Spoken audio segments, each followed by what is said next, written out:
So, ito pala yung chat GPT na gawa ng OpenAI. Ito pala yung framework nila. So, yung RTF, Role Task Format, Self-Explanatory, Tag, Task Action Goal, Bob, Before, After Bridge, Care, Context, Action, Result, Example. Rise, Role, Input, Steps, Expectation. Well, pwede rin pala to no? Pwede rin pala tong i-apply sa mga iba't ibang bagay o naisip ko kung saan ako magpapasok dito, no?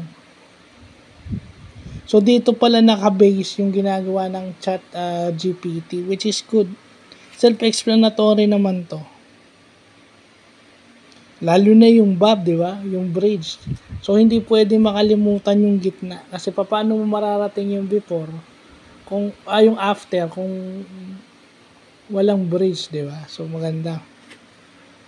The rest naman is okay na. Lalo na yung rise.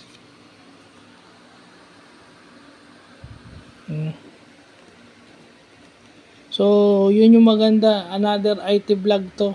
Etong chat GPT na to. Dito na, kasi artificial intelligence. So ito yung framework niya. Dito siya nagbe-base. So, another IT and computer knowledge na natutunan natin ngayon. So, yun lang po.